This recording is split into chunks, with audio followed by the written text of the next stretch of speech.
ಕೃಪೆಯಿಂದ ಈ ವರ್ಷ ಮಳೆ ಬೆಳೆ ಚೆನ್ನಾಗಾತು, ನಮ್ಮ ಸಾಲ ಕೂಡ ಆದರೆ ನಿನಗೆ ಕಟ್ಟಿಕೊಂಡ ಹರಕೆ ಕೂಡ ತೀರಿತು.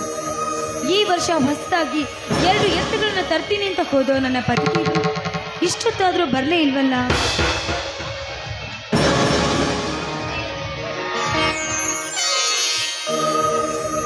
ಶಾರದಾ, ಒಳಗೆ ಹೋಗಿ ಪೂಜಾ ಸಾಮಾನು ತೆಗೆದುಕೊಂಡು ಬಾ. ಎತ್ತುಗಳಿಗೆ ಪೂಜೆ ಮಾಡಿ ಒಳಗೆ ಒಯ್ಯಬೇಕು. ಸ್ವಾಮಿ, ಈಗ ತಾನೇ ದೇವರಿಗೆ ಪೂಜೆ ಮಾಡಿ ನಿಮ್ಮ ಬರುವಿಕೆಗಾಗಿ ಕಾಯ್ತಾ ಇದ್ದೆ, ಅಷ್ಟರಲ್ಲಿ ನೀವು ಬಂದ್ರಿ. ಅದನ್ನೆಲ್ಲ ಆಮೇಲೆ ಮಾತನಾಡೋಣ, ಮೊದಲು ಪೂಜೆ ಮುಗಿಯಲಿ. ಆಯ್ತು, ಈಗಲೇ ಹೇ ಭೂಮಿ ತಾಯಿಯೇ, ನಿನ್ನನ್ನು ನಂಬಿ ಬಾಳಿ ಬದುಕುತ್ತಿರುವ ನರ ಮಾನವರು ನಾವು.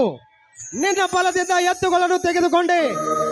ನಿನ್ನಿಚ್ಛೆಯಂತೆ ಬೆವರು ಸುರಿಸಿ ದುಡಿಯುವುದು ಈ ರೈತನ ಕರ್ತವ್ಯ.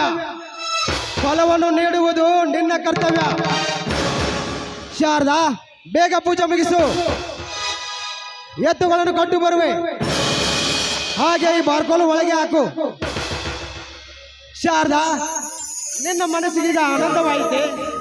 ಹೌದು ಸ್ವಾಮಿ, ಹಿಡಿಸಲಾರದಷ್ಟು ಸಂತೋಷವಾಯಿತು. ಒಬ್ಬ ರೈತನ ಮಡದಿ ಆಗಿ ಬಂದ ಮೇಲೆ ರೈತನ ಕಷ್ಟವನ್ನ ಅರಿತುಕೊಂಡು ಅವನ ಗುಣಕ್ಕೆ ತಕ್ಕ ಹಾಗೆ ನಡೆದುಕೊಂಡ್ರೆ ನಿಜವಾಗ್ಲೂ ರೈತನ ಹೆಂಡತಿ ಆಗಿದ್ದಕ್ಕೂ ಸಾರ್ಥಕವಾಗುತ್ತೆ ಸ್ವಾಮಿ. ಹೌದು, ನಮ್ಮ ಹಳೆ ಎತ್ತುಗಳನ್ನ ಕೊಟ್ಟು ಹೊಸದಾಗಿ 2 ಎತ್ತುಗಳನ್ನ ತರಲಿಕ್ಕೆ ಹೋಗಿದ್ರಲ್ಲ, ಎಷ್ಟು ಕೊಟ್ಟು ತೊಗೊಂಬಂದ್ರಿ ಅಂತ ಹೇಳೇ ಇಲ್ಲ. ಶಾರದಾ, ಬಜಾರ್ದಲ್ಲಿ ಹೋಗಿ ನಿಂತರೆ ಯುವಕುಲಧನವೇ ಬೇಡವೆನಿಸುತ್ತದೆ. ಯಾಕೆಂದರೆ ಎತ್ತುಗಳ ಬೆಲೆ ಗಗನಕ್ಕೇರಿದೆ.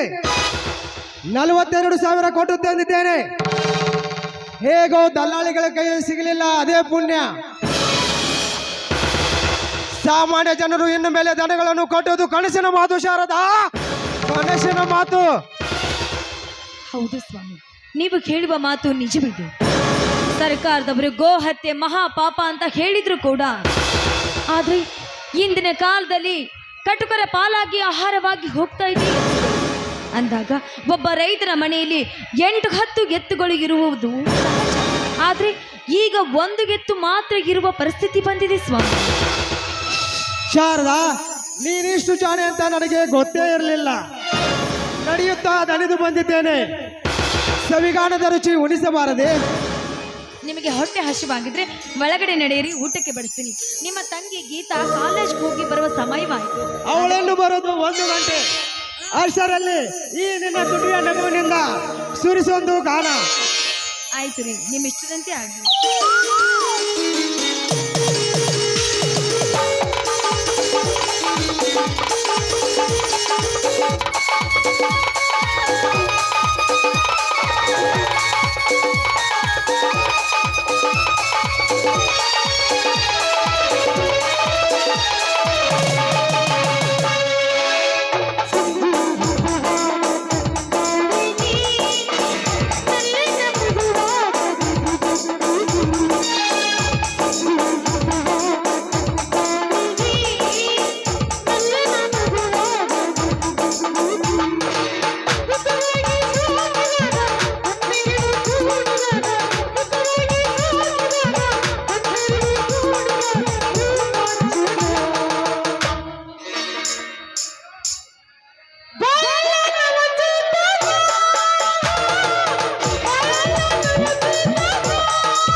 ಮಾಮ, ತಂಗಮ್ಮ, ಅಣ್ಣ ಬಾನ, ಈಗಲಾದ್ರೂ ನಮ್ಮ ಮನೆಗೆ ಬಂದಿಯಲ್ಲ.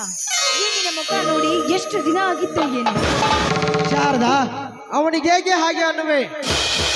ಹೊಲ ಮನೆ ಒಬ್ಬನೇ ನೋಡಿಕೊಳ್ಳಬೇಕು, ಅದಲ್ಲದೆ ಅವನಿಗೆ ಹಿಂದೆ ಮುಂದೆ ಯಾರಿದ್ದಾರೆ ಅಂತ ಮಾತನಾಡುವೆ. ಕ್ಷಮಿಸು ತಂಗಿ, ನಿನ್ನ ಅಣ್ಣನಲ್ಲಿ ನೌಕರಿ ಸಲುವಾಗಿ ಅರ್ಜಿ ಹಾಕಿದ್ದೆ. ನೌಕರಿ ನೌಕರಿ ಎಂಬ 3 ಅಕ್ಷರ ಬರೀ ಲಂಚದ ಮೇಲೆ ನಿಂತಿದೆಯಮ್ಮ, ಲಂಚದ ಮೇಲೆ ನಿಂತಿದೆ. ನೌಕರಿಯಾಗಿ ಹಣ ಕೊಡಿಸುವ ಗದ್ದಲದಲ್ಲಿ ನಿನ್ನನ್ನು ಮರೆತೇ ಬಿಟ್ಟಿದ್ದೆ. ತೆಗೆದುಕೊಳ್ಳಮ್ಮ ಈ ಹೂವನ್ನು. ಜಗದೀಶ, ಇಂಥ ಕಠಿಣ ಕಾಲದಲ್ಲಿ ಹಣವನ್ನು ಹೇಗೆ ಜೋಡಿಸುವೆ? ಮೊದಲೇ ನನಗೊಂದು ಮಾತು ಹೇಳಬಾರದಿತ್ತೆ? ಮಾಮ, ನಮ್ಮ ತೊಂದರೆ ನಿಮಗೇಕೆ? ನಮ್ಮ ಕಷ್ಟವನ್ನು ನೋಡಲಾರದೆ ವರದಕ್ಷಿಣೆ ಇಲ್ಲದೆ ನಮ್ಮ ತಂಗಿಯನ್ನು ಮದುವೆಯಾಗಿದ್ದಿರಿ. ಅದು ಅಲ್ಲದೆ ನನಗೆ ಕಲಿಯಲಿಕ್ಕೆ ನನ್ನ ಶಿಕ್ಷಣ ಸಲುವಾಗಿ ಬೇಕಾದಷ್ಟು ಬಾರಿ ಸಹಾಯ ಮಾಡಿದ್ದೀರಿ. ಈ ನಿಮ್ಮ ಋಣ ಹೇಗೆ ತೀರಿಸಲು ಚಿಂತೆ ಮತ್ತೊಂದು ಕಡೆ ಕರಗಸದಾಗೆ ಕೊರೆಯುತ್ತಿದೆ ಮಾಮ, ಕೊರೆಯುತ್ತಿದೆ. ಅದರ ಬಗ್ಗೆ ಯೋಚಿಸಬೇಡ. ನಾವು ದುಡಿದಿದ್ದರಲ್ಲಿ ನಿನಗೂ ಸುಖವಾಗಲಿ ಅಂತ ಬಯಸುತ್ತೇವೆ. ನಾಳೆ ನಿನಗೊಂದು ನೌಕರಿ ಸಿಕ್ಕರೆ ನಿನ್ನ ಜೀವನವೇ ಬದಲಾಗುವುದು. ಹೌದಾ, ನಿನಗೊಂದು ನೌಕರಿ ಸಿಗ್ಲಿ ಅಂತ ನಾನು ಆ ದೇವರಲ್ಲಿ ಹರಕೆ ಹೊತ್ತಿದ್ದೇನೆ. ಹಾಗೆ ನಮ್ಮ ಮನೆಯಲ್ಲಿರುವ ಗೀತಾಳನ್ನ ನಿನಗೆ ಕೊಟ್ಟು ಮದುವೆ ಮಾಡಬೇಕು ಅಂತ ಇಷ್ಟಪಟ್ಟಿದ್ದೇವೆ ಅಂತ. ಇದಕ್ಕೆ ನಿನ್ನ ಅಭಿಪ್ರಾಯ? ತಂಗಿಯಮ್ಮ, ನಾನು ಬಯಸಿದ ದಾರಿ ಸಿಕ್ಕರೆ ನಿನ್ನ ಆಸೆ ಈಡೇರುವುದು.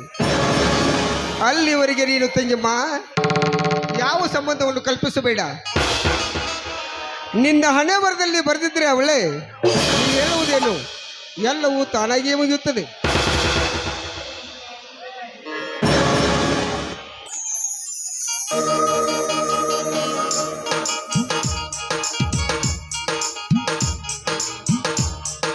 ಅಣ್ಣ, ಓ ಮಾವ, ನೀನು ಯಾವಾಗ ಬಂದ್ರಿ? ಈಗ ತಾನೇ ಒಂದು ಅರ್ಧ ಗಂಟೆ ಆಯ್ತು ಬಂದು. ಗೀತಾ, ದಿನನಿತ್ಯ ಬೇಗ ಬರುವಳು, ಇವತ್ತು ಯಾಕೆ ತಡವಾಗಿ ಬಂದೆ ಅಮ್ಮ? ಇದಾಗಿದೆ, ಬರುವಾಗ ಸ್ವಲ್ಪ ನನ್ನ ಆಟೋ ಕೆಟ್ಟು ಹೋಗಿತ್ತು. ಆಯ್ತು ಬಿಡಮ್ಮ ತಂಗಿ, ನಾನಂತೂ ವಿದ್ಯೆಯಲ್ಲಿ ಹಿಂದುಳಿದೆ. ನೀನಾದರೂ ಓದಿ ಒಳ್ಳೆ ಹೆಸರು ಗಳಿಸಮ್ಮ. ಹೆಣ್ಣು ಮಕ್ಕಳು ಕಲಿಯಲಿ ಅಂತ ಸರ್ಕಾರದವರು ಅದೆಷ್ಟೋ ಸಹಾಯ ಮಾಡುತ್ತಾರೆ. ನಾಳೆ ನೀನು ಓದಿ ಒಳ್ಳೆಯ ಶಿಕ್ಷಕಿಯಾಗಿ ಇದೇ ನಮ್ಮೂರಿಗೆ ಬಂದು 4-6 ಮಕ್ಕಳಿಗೆ ಅಕ್ಷರ ಜ್ಞಾನ ನೀಡಿ ನಮ್ಮ ಜಗದೀಶನ ಕೈ ಹಿಡಿದರೆ ನನ್ನ ಕನಸು ನನಸಾದಂತೆ. ಅಣ್ಣ, ನಾನಿನ್ನು ಸಾಕಷ್ಟು ಓದ್ಬೇಕಂತ ಆಸೆ ಇಟ್ಕೊಂಡಿದ್ದೀನಿ. ಅದಕ್ಕೋಸ್ಕರ ನನಗೀಗ ಮದುವೆ ಬೇಡ ಅಣ್ಣ. ಅದಕ್ಕೆ ನಾನು ಒಳಗಡೆ ಅಡುಗೆ ಮಾಡ್ತೀನಿ, ಎಲ್ಲರೂ ಸೇರಿ ಊಟ ಮಾಡೋಣ ಬನ್ನಿ.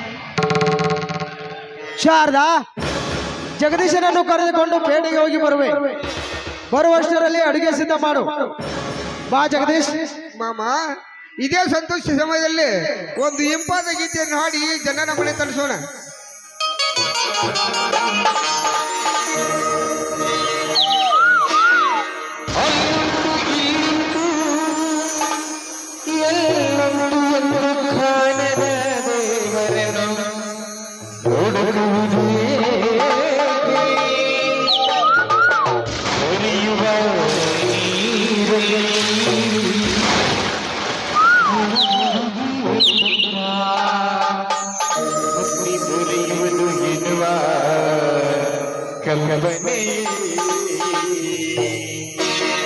ಮಣಿಯೇ ಮಂತ್ರಾಲಯ ಮನಸೇ ದೇವಾಲಯ, ಮಣಿಯೇ ಮಂತ್ರಾಲಯ ಮನಸೇ ದೇವಾಲಯ. ಪ್ರೀತಿ ಮಾತೈ ನನ್ನ ದೀಪ ಅರಿತು ಬಾಳಲು ಜನ್ಮ.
ಇವತ್ತು ನಿಮಗೆ ಊಟ ಇಲ್ಲ, ನಮ್ಮ ಅಣ್ಣಗೆ ಮಾತ್ರ. ಮಾಮ, ಹೋಗಿ ಬರೋ ನಡೆ.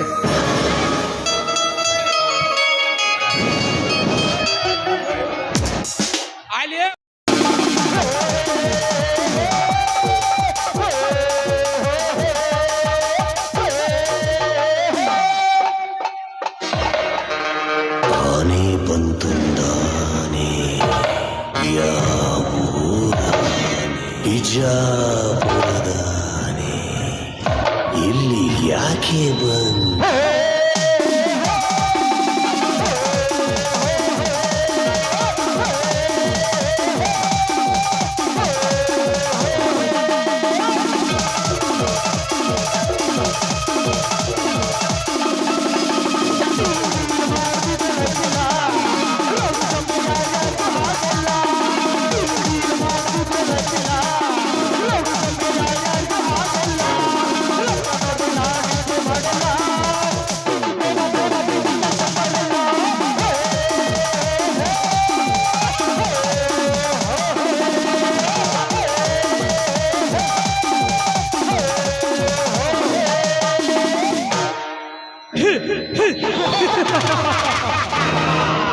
ಶಾರದಾ, ಅಂದು ನನ್ನ ಬೆಳೆ ಕಡೆಯಿಂದ ತಪ್ಪಿಸಿಕೊಂಡು ಹೋದೆ ಅಂತ ಕೊಡೆ ಚಪ್ಪರಿಸಿ ಹೋದೆಯಲ್ಲ. ಒಂದಿನ ನನ್ನ ಸೋಲು, ಮುಂದಿನ ಗೆಲುವಿಗೋಸ್ಕರ ಹೌಲ ಹೌಲ ಸಮೀರ್ ಬಾರ್ಕಮುಲೆ. ಈ ನಾಡಿನಲ್ಲಿ ಆ ಸಿಂಧೂರನ ಹೇಳಿಕೆ ಹೇಗಾದರೂ ಮಾಡಿ ಮುರಿಯಲೇಬೇಕು. ಯಾಕಂದ್ರೆ ರಾಜಕೀಯಕ್ಕೆ ಏರಬೇಕಾದ ನಾನು ನಿನ್ನನ್ನು ತುಳಿದು ಹಾಕಿ ನಾನು ಮೇಲೆ ಏರಲೇಬೇಕು.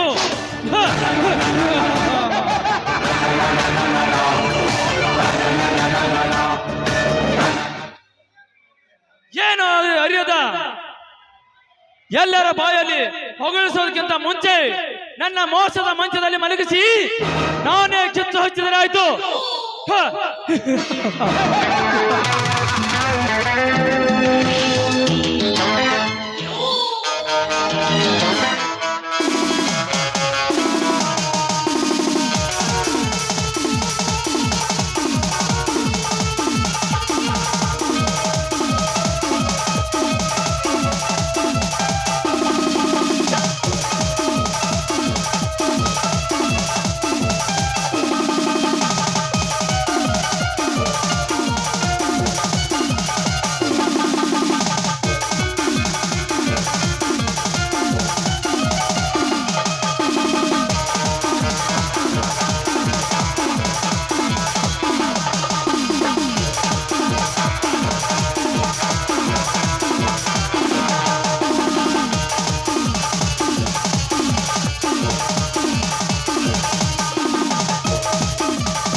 ನೀನು ಮಂತ್ರಿ ಆದ್ರೆ ನಾನು ರಾಜ.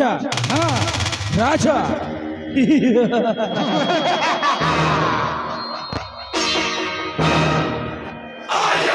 ಇನ್ನು ಖುಷಿ ಯಾವೊಬ್ಬರು ನಿನಗೆ ಗೊತ್ತಿಲ್ಲ, ಆದ್ರೆ ನಂದು ಹಾಗಲ್ಲ. ಸಾಯೋ ಕಂಟ ನಾನೇ ರಾಜ.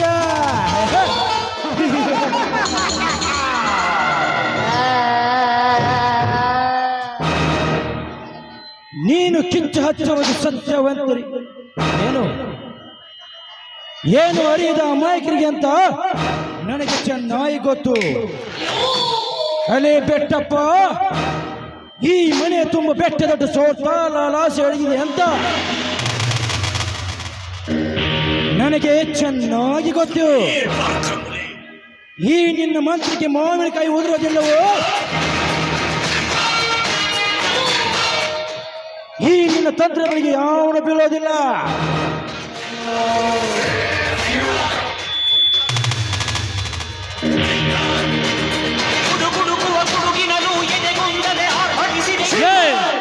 ನನ್ನನ್ನು ಕೇಳದೆ ನನ್ನ ಮನೆಗೆ ಪ್ರವೇಶ ಮಾಡಿದಿಲ್ಲ. ಯಾವ ಊರಿನವನು ನೀನು? ಯಾವ ಊರ? ಅಲೇ, ಇಷ್ಟು ಬೇಗ ಮರ್ತು ಬಿಟ್ಟೆ ನನ್ನನ್ನು? ನಾನು ಹುಟ್ಟಿದ್ದೆ ಇದೇ ಊರು, ಬೆಳೆದಿದ್ದು ಭಯೋತ್ಪಾದಕ ಗುಂಪಿನಲ್ಲಿ. ಭಯೋತ್ಪಾದಕರ? ಅಲೇ, ನಿನ್ನಂತ ಪುಂಡ ಪೋಗಲ್ಗಳಿಗೆಲ್ಲ ಕುಡಿಸಿ ತಿನ್ನಿಸಿ ನನ್ನ ಪಾದ ಸೇವಕನಾಗಿಟ್ಟುಕೊತೀನಿ. ಅಷ್ಟೇ ಅಲ್ಲ, ಇಡೀ ದೇಶವೇ ಅಡುಗುತ್ತನವೇ ನನ್ನ ಮನೆ ಆಗಿರುವಾಗ ನೀನ್ ಯಾವ ಪುಡ್ಕೋಸಿ? ಅಲೇ ಕೂಸೆ, ಈ ನಿನ್ನ ಅಡುಗು ತಾಣಕ್ಕೆ ಬೇಟೆ ಕೊಟ್ಟದ್ದು ಯಾತಿಗೆ ಗೊತ್ತಾ? ಇದರಲ್ಲಿ ನಮ್ಮಪ್ಪನ ಶ್ರೀಮಂತಿಕೆ ಇದೆ, ಅವನ ಬೆವರಿನ ಪ್ರತಿಫಲ ಇದೆ ಅಂತ ಅದನ್ನು ಒಂದಲ್ಲ ಒಂದು ದಿನ ಕಸಿದುಕೊಳ್ಳುವೆ ಅಂತ ಹೇಳಿ ಹೋಗಲು ಬಂದಿರುವೆ.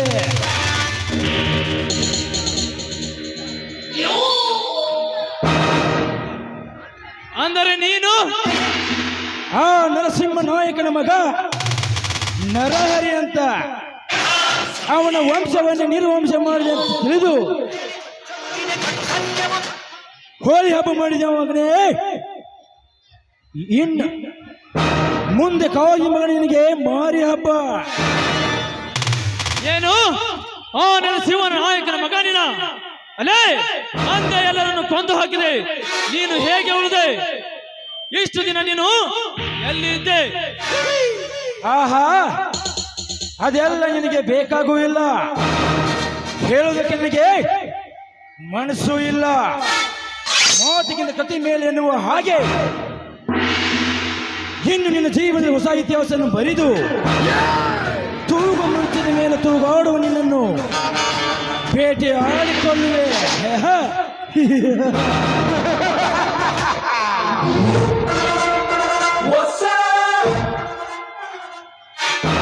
ಅದೇ ಹುಚ್ಚ,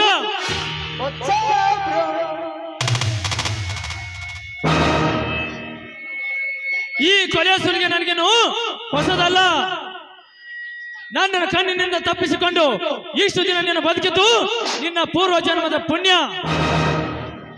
ಆಯ್ತು, ನಿನ್ನ ತಂದೆ ಹೇಗೆ ಸತ್ತನೋ ಹಾಗೆ ನಿನ್ನ ಕೊಂದರೆ ಆಯ್ತು. ಅಲೇ ಬೆಟ್ಟಪ್ಪ, ಕೊಲೆ ಮಾಡುತ್ತೀನಿ ಕೊಯ್ದು ಹಾಕ್ತೀನಿ ಎನ್ನುವುದು ಅದು ನಿನ್ನ ಹಳೆ ಡೈಲಾಗ್.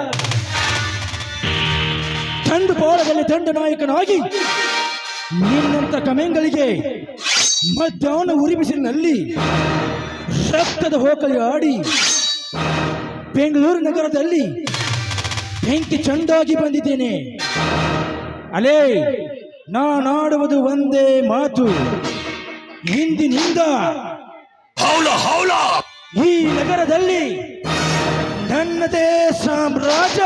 ಸಮೀರ್ ಭಾರ್ಕಮುಲೆ. ಬರ್ತೀನಿ. ಗುಡ್ ಬೈ ಮಗನೇ, ಬರ್ತೀನಿ.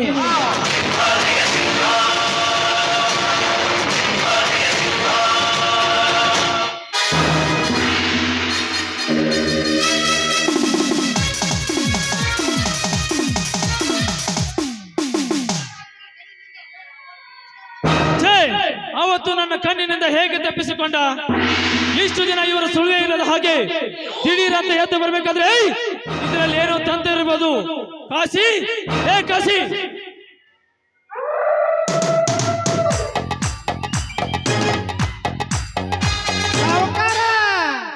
ನೀವ್ಯಾಕೆ ಓದರ್ತೀರಿ ಅಪ್ಪ? ನಿನಕಿ ಮೊದಲ ಎಲ್ಲ ನಾನು ನೋಡಿದನ. ಆ ಮಗ ಎಷ್ಟು ಹಾರಾಡಿ ಹೋದ ಅನ್ನೋದು ಎಲ್ಲ ಗೊತ್ತೈತಿ ನನಗೆ. ಅದೇ ನನಗೆ ಸಮಸ್ಯೆ ಆಗಿದೆ ಕಾಶಿ. ಇವನ ಮಾತು ಕೇಳಿದರೆ ಇವನನ್ನ ಎಲ್ಲೇ ಕೊಂದು ಹಾಕಿ ಬಿಡ್ಬೇಕು ಅನ್ಸುತ್ತದೆ. ತಡಿಬೇಡ್ರಿ ಅಪ್ಪ, ನಾವು ಆದ ನಂತರ ನೋಡ್ತೇನ್ರಿ. ಆಮೇಲೆ ಎಲ್ಲೇನು ನೋಡಿ ತೆಗೆದು ಬಿಡೋಣ.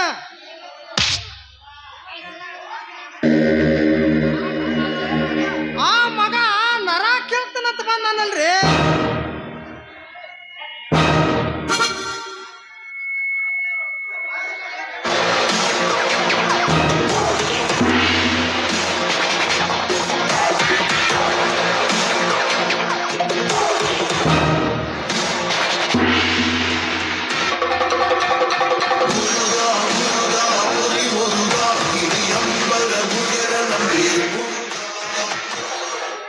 ಅಣ್ಣ ಅಣ್ಣ ಬಾಳ ಲೇಟಮ್ಮ ಕಿರ್ನೆ, ಯಾವಾಗ ಬಂದಿಲ್ಲ? ಇವತ್ತು ಬಂದು ನಿನ್ನೆ ಬಂದಿದ್ದೆ. ತಮ್ಮ, ನಿನ್ನೆ ಬಂದಿರುವಂತೆ ಮನೆಗೆ ಏಕೆ ಬರಲಿಲ್ಲ? ಅಣ್ಣ, ನನ್ನ ಗೆಳೆಯನಿಗೆ ಆರಾಮಿದಿಲ್ಲ, ಅದಕ್ಕೆ ಅವನನ್ನು ಆಸ್ಪತ್ರೆ ಕರ್ಕೊಂಡು ಹೋಗಿ ಅಡ್ಮಿಟ್ ಮಾಡ್ಬರ್ಬೇಕಾದ್ರೆ ಸ್ವಲ್ಪ ಲೇಟ್ ಆಯ್ತು. ಪಾಪ ಅವನು ಬಾಳ ಬಡವ, ಅವನಿಗೆ ಒಂದಿಷ್ಟು ಸಹಾಯ ಮಾಡಿ ಬನ್ನಿ. ನೋಡು, ಅಲ್ಲಿ ಇಲ್ಲಿ ಸುತ್ತಾಡಬೇಡ. ನಿನ್ನ ವಿದ್ಯಾಭ್ಯಾಸ ಕಡೆ ಗಮನ ಕೊಡು. ಬೇಕಾದಷ್ಟು ಹಣ ಖರ್ಚಾದ್ರೂ ಪರವಾಗಿಲ್ಲ. ಆಯ್ತು ಅಣ್ಣ, ನಿನ್ನ ಮಾತು ಎಂದಿಗೂ ಮೀರೋದಿಲ್ಲ. ಆದ್ರೆ ನನಗೀಗ 15,000 ಬೇಕಾಗಿತ್ತಲ್ಲ. ಸಾವುಕಾರ ಒಳಗೋಗಿ ತಂದು ಕೊಲ್ರಿ, ತಂದು ಕೊಟ್ಟು ನಟ್ಪುಕ್ಕಿಗೆ ಹೆಚ್ಚಾ ಬಿಡ್ತೇನ್ರಿ ಎಲ್ಲ ಅಸಲ ಬಟ್ಟಿ.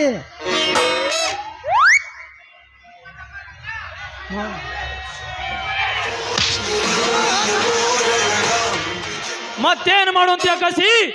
ಅವನಿಗೆ ಕೇಳಿದಾಗ ಅವನಿಗೆ ಹಣ ಕೊಟ್ಟು ನನ್ನ ಕೈ ಗೊಂಬೆಗಳನ್ನಾಗಿ ಮಾಡಿಟ್ಟುಕೊಳ್ಳಬೇಕು. ನಂತರ ಹರಕೆ ಗುರಿಯಂತೆ ಮೇಯಿಸಿ ಬಲೆ ಕೊಡಬೇಕು. ನಾ ಮಾಡುವ ಕೆಲಸ ನನಗೆ ಅರ್ಥ ಆಗುದಿಲ್ಲ ಕಾಶಿ. ಅಣ್ಣ ಅಣ್ಣ, ನಾನು ಹೋಗಿ ಬರುವೆ. ಸಾವುಕಾರ, ನಿಮ್ಮ ತಮ್ಮ ಎಷ್ಟು ಬೇಡ್ರನು ಹಿರಿಯರ್ದ ಕೊಡಾಕ ನಿಂತಿರಲ್ರಿ. ರೊಕ್ಕದ ಯಾವಾಗ ಏನಂತ ಅನ್ನೋದು ನನಗೆ ಇನ್ನ ಗೊತ್ತಿಲ್ಲ. ಮತ್ತೇನು ಮಾಡುವಂತ ಕಾಶಿ? ಅವನು ಕೇಳಿದಾಗ ಅವನಿಗೆ ಹಣ ಕೊಟ್ಟು ನನ್ನ ಕೈಗೊಂಬೆಗಳನ್ನಾಗಿ ಮಾಡಿಟ್ಟುಕೊಳ್ಳಬೇಕು. ನಂತರ ಹರಕೆ ಕುರಿಯಂತೆ ಮೇಯಿಸಿ ಬಲೆ ಕೊಡಬೇಕು. ನಾ ಮಾಡುವ ಕೆಲಸ ನಿನಗೆ ಅರ್ಥ ಆಗುದಿಲ್ಲ ಕಾಶಿ. ಬಾ, ಪೇಟೆ ಮನೆ ಕಡೆ ಹೋಗಿ ವಿಚಾರ ಮಾಡಿದ್ರೆ ಆಯ್ತು. ನಡ್ರಿ, ಹಂಗಾರ ಹೋಗೇ ಬಿಡೋಣ್ರಿ.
ರಾಜ್ಯ ಆಗ್ಬೇಕಂತ ಆಸೆ ಐತೆ. ರಾಜ್ಯನ್ಗೆಲ್ಲ ತಾಕತ್ತಿರ್ಬೇಕು. ಯುದ್ಧ ಮಾಡಕಂತ ಸೈನಿಕರು ಲೆಕ್ಕ ಹಾಕ್ಬಾರ್ದು. ಆದ್ರೆ ಎಸ್ಕೆ ಎದುರು ಹಾಕಬೇಕಂದ್ರೆ ಬಾಲ್ ಬೇಕು. ಅದೇ ಪಿಕ್ಚರ್ ವಾಕ್ಯ कौन रे उन्हें देखो ಈ ಕಾಲೇಜ್ಗೆ ಚಕ್ಕರ್ ಹೊಡೆದು ನನ್ನ ಪ್ರೇಯಸಿ ಜೊತೆ ಚಕ್ ಅಂತ ಆಡಿ ಈ ಪಾರ್ಕಿನಲ್ಲಿ ನಿಂತು ಕಾಲವನ್ನು ಕಳೆಯಬೇಕನ್ಸುತ್ತದೆ. ಆಗೀತಾಗ ಇಲ್ಲಿಗೆ ಬರಲು ಹೇಳಿದ್ದೆ, ಇನ್ನೂ ಬರಲಿಲ್ಲ. ಹೌಲ ಹೌಲ ನಾನು ತಂದ ಈ ನನ್ನ ಒಲವಿನ ಹುಡುಗರಿಗೆ ನೀಡಿ ನನ್ನ ಮದುವೆ ವಿಚಾರ ಮಾತನಾಡಿ ಬಿಡುತ್ತೇನೆ. ಸಮೀರ್ ಭಾರ್ಕಮುಲೆ ಯಾಕೆ ಶಶಿಕಾಂತ್ ಅಷ್ಟೊಂದು ಆತಂಕದಲ್ಲಿರುವೆ? ಕಾತುರ ಅಲ್ಲಗೀತ, ನಾವಿಬ್ಬರು ಕಾಲೇಜ್ಗೆ ಬರ್ತೇವೆ ಅಂತ ಮನೆಯಲ್ಲಿ ಸುಳ್ಳು ಹೇಳಿ ಮನ ಬಂದಲ್ಲಿ ತಿರುಗಾಡಿದರೆ ಮನೆಯಲ್ಲಿ ಹಿರಿಯರು ಏನು ತಿಳಿದುಕೊಳ್ತಾರೆ ಗೊತ್ತಾ?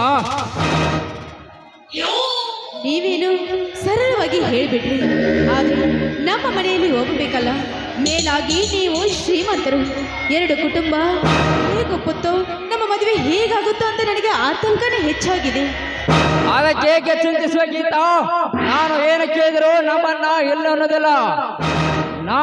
ನಾಳೆ ನಿಮ್ಮ ಮನೆಗೆ ಬಂದು ಕನ್ಯಾದಾನವನ್ನಂತ ಕೇಳಿ ಬಿಡ್ತಾನೆ. ಛೇ ಛೇ, ಹಾಗೇನಿಲ್ಲ. ನೋಡಿ, ನಿನ್ನೆ ದಿನ ನನ್ನ ಮಾವ ಮನೆಗೆ ಬಂದಿದ್ರು. ಅದಕ್ಕೋಸ್ಕರ ನನ್ನ ಅಣ್ಣ ಅತ್ತಿಗೆ ಅವರಿಗೆ ಹೇಳಿದ್ರು, ಮದುವೆ ಮಾಡ್ಬೇಕಂತ ನಿರ್ಧಾರ ಕೂಡ ಮಾಡಿದ್ರು. ಆದ್ರೆ ನಾನು ಅವ್ರಿಗೆ ಹೇಳಿದೆ, ನಾನಿನ್ನು ಕಲಿಬೇಕು ಅಂತ ಬಿಟ್ಟೆ. ಗೀತಾ ಗೀತಾ, ಅದಕ್ಕೆ ಏಕೆ ಚಿಂತಿಸುವೆ? ನಾ ಏನು ಕೇಳಿದ್ರು ನಮ್ಮನ್ನ ಇಲ್ಲ ಅಂದಿರಲಿಲ್ಲ. ನಾಳೆ ದಿನ ನಿಮ್ಮ ಮನೆಗೆ ಬಂದು ಕನ್ಯಾದಾನವನ್ನಂತ ಕೇಳಿ ಬಿಡ್ತಾನೆ. ನೋಡಿ, ನಾನೇನು ನಿಮ್ಮನ್ನ ಮರಿತೀನಿ ಅಂತ ಹೇಳಿದ್ನ? ನಾಳೆ ನನ್ನ ಮಾವನ ನೀನು ನಿಮ್ಮ ಮನೆಯವರು ಹೇಳಿದಾಗ ಕೇಳಿದರೆ ನಿನ್ನ ಎದುರಿಗೆ ನನ್ನ ಒಡಲನ್ನು ಸೆಳೆಕೊಂಡು ಬಿಡುವೆ. ನಾನು ಹೊರಗಿನ ಪ್ರಪಂಚ, ಈ ಮನೆ ವಾತಾವರಣ ಎಲ್ಲ ಬಿಟ್ಟು ನಿನ್ನ ಜೊತೆ ಬೆರೆತಿದ್ದು ಯಾತಕ್ಕೆ ಗೊತ್ತಾ? ಈ ಪ್ರೀತಿ ಪ್ರೇಮ ಬರೀ ಟೈಮ್ ಪಾಸ್.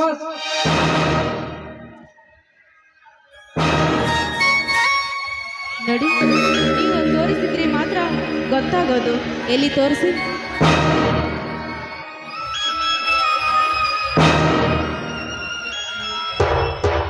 ನೋಡು ಗೀತಾ, ಈ ಮನೆ ವಾತಾವರಣ ಎಲ್ಲ ಬಿಟ್ಟು ನಿನ್ನ ಜೊತೆ ಬೆರೆತಿದ್ದು ಯಾತಕ್ಕೆ ಗೊತ್ತಾ? ಈ ಪ್ರೀತಿ ಪ್ರೇಮ ಬರೀ ಟೈಮ್ ಪಾಸ್, ಅದಕ್ಕೊಂದು ಅರ್ಥವಿದೆ.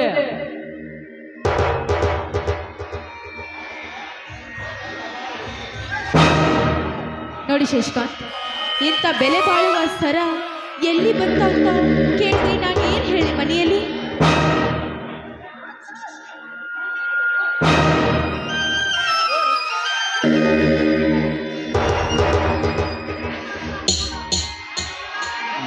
ನನ್ನ ನಿನ್ನ ಮಧುರ ಬಂದನಕ್ಕಾಗಿ ಈ ನಕ್ಲೇಸ್ ತಂದಿರುವೆ. ನಾನೇ ಖುದ್ದಾಗಿ ನಿನ್ನ ಕೊರಳಿಗೆ ಹಾಕುವೆ. ಅಂತ ಅಂತ ಬೆಲೆ ಬಾಳುವ ಸರ ಎಲ್ಲಿಂದ ಬಂತು ಅಂತ ಕೇಳಿದ್ರಿ? ಮದುವೆ ಆಗೋ ತನಕ ಸುಳ್ಳು ಹೇಳೋದು, ನಂತರ ಎಲ್ಲ ತಿಳಿಸಿ ಹೇಳೋದು. ಸೈತ್ಯ ನಾವಿಬ್ಬರು ಮಾಡ್ಬೇಕಾದ ಕೆಲಸ ಇದು. ಯಾವ್ದೋ ವಿಚಾರಿಸಬೇಡ, ಮೊದಲು ಕೊಟ್ಟವೆ ನಿನ್ನ ಕೊರಳಿಗೆ ಸರ.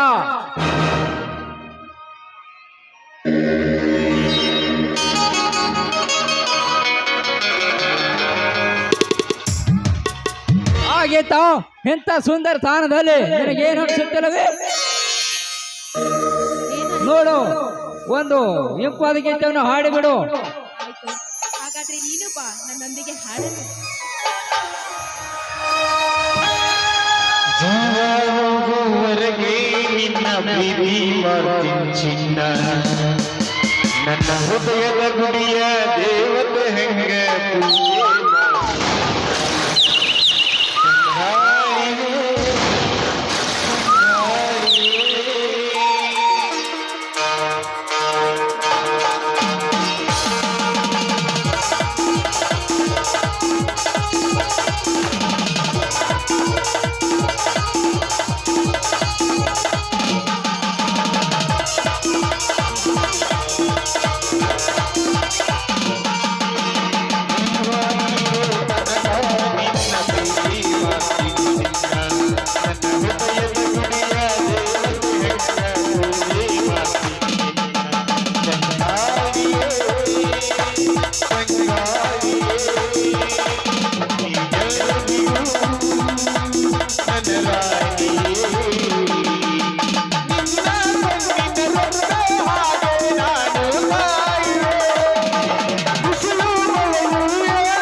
ಲೇ ಮಿಸ್ಟರ್, ನಮ್ಮದು ಇದೇವರು ಪ್ರೇಮಿಗಳಲ್ಲ, ಮುಂದೆ ಮದುವೆ ಕೂಡ ಆಗೋರು. ಶಾಬಾಷ್! ಗಂಡು ಎಂದರೆ ನೀನೇ. ಯಾಕೆ ಗೊತ್ತಾ, ಇವತ್ತಿನ ಈ ಪ್ರಪಂಚದಲ್ಲಿ ಪ್ರೀತಿ ಮಾಡಿ ಅವಳಿಂದ ಸುಖಪಟ್ಟು ಕಾಸುಪಟ್ಟು ಈ ಕಾಲದಲ್ಲಿ ನೀನು ಇವಳನ್ನೇ ಮದುವೆ ಆಗ್ತೀನಿ ಅಂತ ಹೇಳ್ತಿರುವೆಯಲ್ಲ, ಆಶ್ಚರ್ಯವಾಗುತ್ತದೆ.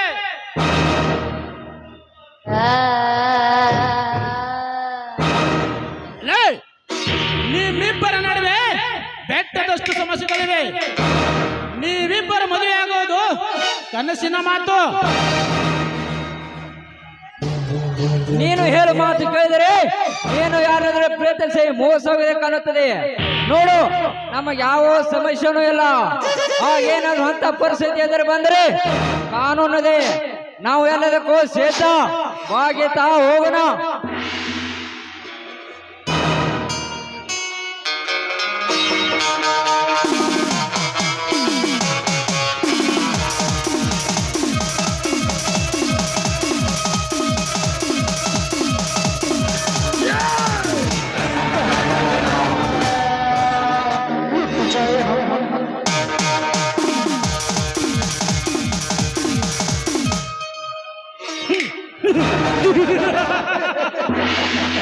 ಸಮೀರ್ ಭಾರ್ಕಮುಲೆ, ಹೋಗು ಮಗನೇ, ಹೋಗು. ನಿನ್ನ ಕರ್ಮದರುನ ನೀನು ಉಣ್ಣಲೇಬೇಕು. ಪ್ರೀತಿಗೆ ಬೆಲೆ ಕೊಡ್ತೀಯಾ, ನೆಲೆ ಕಳೆದುಕೊಳ್ತೀಯಾ? ಮದುವೆ ಆಗಲಿಕ್ಕೆ ಹೋಗ್ತೀಯಾ, ನಿನ್ನ ಪ್ರಾಣ ಹೋಗುತ್ತೆ. ಇಲ್ಲ, ಅವಳ ಪ್ರಾಣ ಹೋಗುತ್ತೆ. ಇದು ನಿನಗೆ ತಿಳಿದಿಲ್ಲ. ಯಾಕೆಂದರೆ ಅದರ ಅನುಭವ ನಿನಗಿಲ್ಲ. ಆ ಅನುಭವದ ಎದೆ ಅಮೃತ ನೀನು ಕುಡಿದಿಲ್ಲ. ಯಾಕೆಂದರೆ ನೀನು ಇನ್ನೂ ಬಚ್ಚ, ಹಾಲು ಕುಡಿಯುವ ಹಸುಗೂಸು ನೀನು. ಮುಂದೊಂದು ದಿನ ನೀನೇ ಹಾಡುತ್ತಾ ಹೋಗು ನಿನ್ನ ಪ್ರೇಮ ಲೋಕದ ಶೋಕ ಗೀತೆಯನ್ನು. ಸಮझा? समझना भी चाहिए.